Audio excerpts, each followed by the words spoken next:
Today we're talking about ACL injuries in female athletes, and we have Gabby here today that's going to show us some of the most prevalent movements that happen and that we look for to try and red flag and to try and prevent those injuries. We're going to start off with the basic squat movement that we look at, and Gabby's going to show us improper technique, and a lot of times what you will see is as she goes down into her squats, you're going to see the knees move in, that inward movement. So that's what we're going to look at, and then we'll actually go through and show you the correct version of that. So go ahead, Gabby, show me 3 squats. And you can see as she goes down, as soon as she initiates movements in her hips, and now hold this one, those knees tend to drift in, her weight's falling forward onto her toes. We're going to show you the same thing with improper technique actually from a lateral view, from a side view.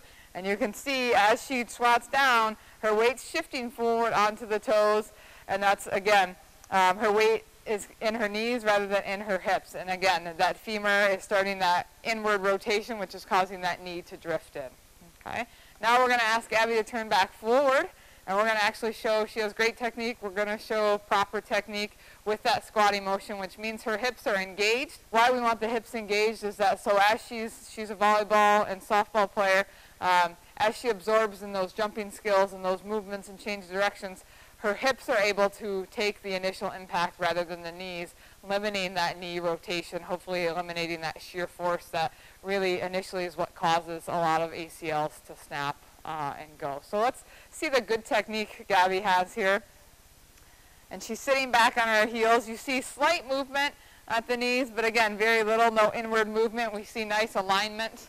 And then as she's going down, she's going to hold this squat. She's able to keep her chest up, weight back on their heels, and again, you see nice stability there. So we'll go ahead and ask Gabby to stand back up. We're going to show you the same thing from the side view so you can see the difference as she's able to keep her weight.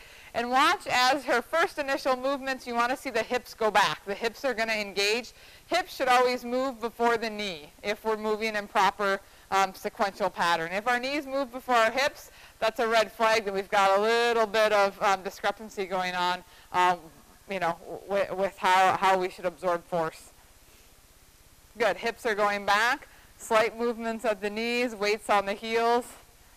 Again, nice flat back, strong core, and she'll hold this one. And again, she's able to keep that strength and keep that knee alive through that isometric strength.